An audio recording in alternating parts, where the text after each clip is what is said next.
Bom dia, meus amados, a graça e a paz do Senhor. Eu sou o pastor Rômulo Pereira, da Igreja Batista Palavra da Graça, e hoje nós vamos estudar os Atos dos Apóstolos, capítulo 7, versos 42 e 43, que dizem: Mas Deus afastou-se deles e os entregou à adoração dos astros, conforme o que foi escrito no livro dos profetas. Foi a mim que vocês apresentaram sacrifícios e ofertas durante os 40 anos no deserto, ó nação de Israel. Ao invés disso, levantaram o santuário de Moloque e a estrela do seu deus Renfã, ídolos que vocês fizeram para adorar. Portanto, eu os enviarei para o exílio, para além da Babilônia. Bom, queridos, aqui estamos diante do discurso de Estevão, que viria a ser o primeiro mártir cristão, o seu discurso de defesa perante o Sinédrio, e ele que vem discorrendo sobre a história da revelação judaica, conforme consta nas Escrituras, e ele que mostra que o povo judeu que se achava os eleitos, o povo escolhido, pelo contrário, eles traíram a Deus continuamente, apesar de quantas vezes Deus se manifestava.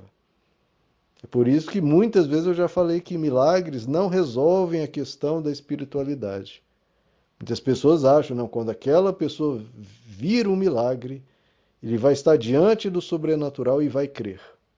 Não, queridos, o povo de Israel viu as 10 pragas do Egito, viu o mar aberto, viu pão cair do céu, viu carne aparecer no meio do deserto, viu água escorrendo da rocha, viu tanta coisa e mesmo assim se rebelavam continuamente, diariamente contra Deus, contra Moisés, contra os profetas. Então, milagres não são a solução, porque milagre é uma coisa externa, exterior ao ser humano. Quantos milagres tantas pessoas já presenciaram e mesmo assim depois dão as costas a Deus? Não dão valor a Deus, nem aos princípios que Deus ensina, nem à vida que Deus propõe ao ser humano. Então, milagre não é a solução.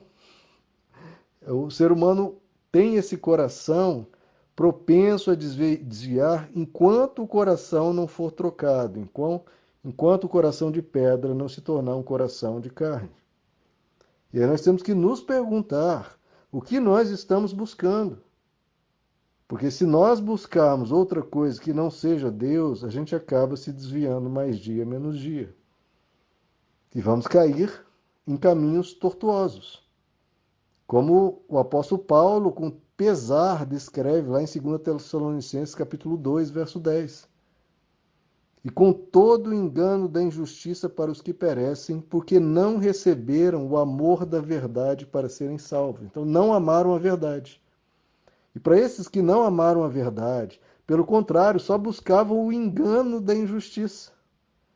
Que é o que se vê por aí. As pessoas não estão amando a verdade, como em outra passagem o apóstolo Paulo diz a Timóteo: Timóteo, chegará o tempo em que as pessoas perderão o interesse pela sã doutrina e acumularão mestres segundo os seus próprios prazeres e vão se desviar para os mitos.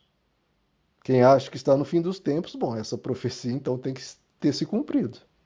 E realmente as pessoas estão abandonando o evangelho simples de Cristo para seguir mitos, para juntar mestres que falam segundo os seus prazeres.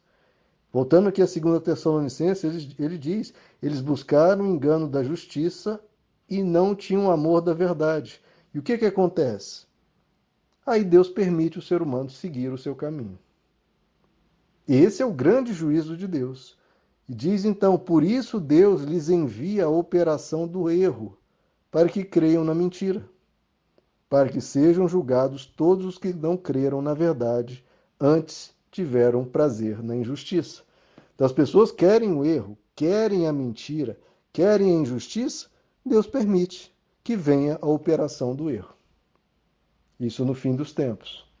Então nós temos que ter esse cuidado, queridos, porque esse é o grande risco de começarmos a buscar a Deus, a subir a nossa soberba, nos acharmos acima de todos, começarmos a desprezar todo mundo, nos acharmos o suprassumo da virtude e pararmos de vigiar, e pararmos de dar valor a Deus, pararmos de buscar a sua face, porque já está tudo resolvido. Não, eu já sou o cara, eu já sou um super santo. E a pessoa para de buscar, para de se arrepender, para de se quebrantar na presença de Deus, para de querer ouvi-lo, para de querer ler as Escrituras e se alimentar espiritualmente. Não, já sei isso aí, já sei. E isso é um grande risco, porque a pessoa vai se enfraquecendo.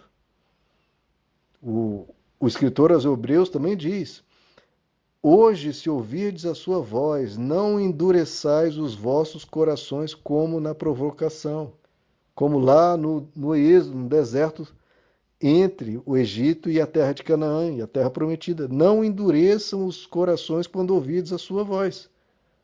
Pois alguns, tendo ouvido, então veja só, alguns ouvem, tendo ouvido, o provocaram. Então veja só, por 40 anos aquele povo esteve no deserto, mas quantos entraram na terra prometida? Quantos? De cerca de alguns milhões, talvez 3 milhões de pessoas, 600 mil homens com mulheres e crianças, talvez 3 milhões. Quantos entraram na terra prometida? Só dois. Só dois, Caleb e Josué. Até Moisés pereceu no caminho. Por quê? Por causa da incredulidade. Então, às vezes, a pessoa recebe milagres espantosos, caminha com Deus, cultua a Deus, só que se perde no caminho. Por quê? Porque dá vazão a outros deuses. Então tenham cuidado, queridos, de vocês se manterem no caminho da fé e da verdade. Não estou falando isso para criar algum medo generalizado, pelo contrário. É para que vocês descansem em Deus e busquem a Deus verdadeiramente. Porque por que eles não puderam entrar? Por causa da incredulidade.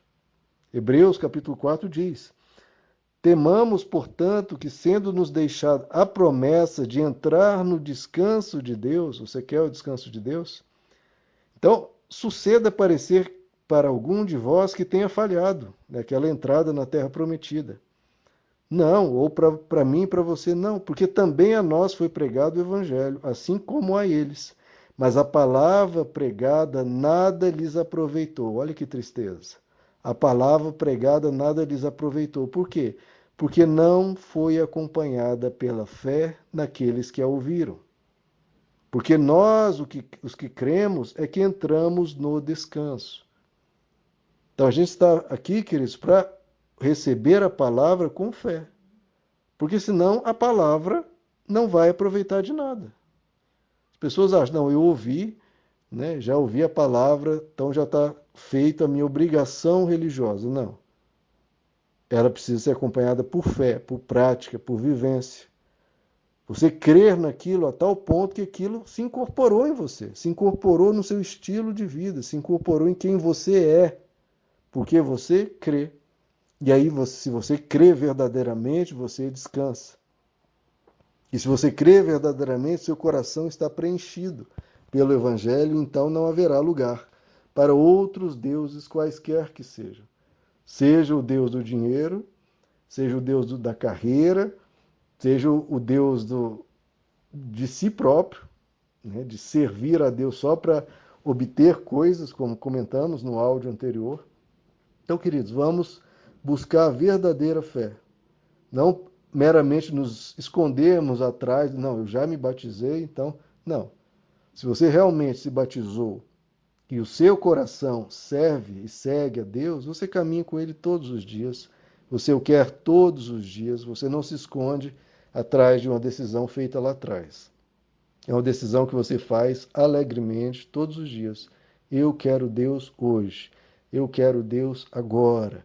Eu quero ouvir a sua voz agora. E ao ouvir a sua voz, não endurecerei o meu coração. Pelo contrário, o meu coração vai se derramar em fé para seguir essa mensagem e ser como Deus quer que eu seja.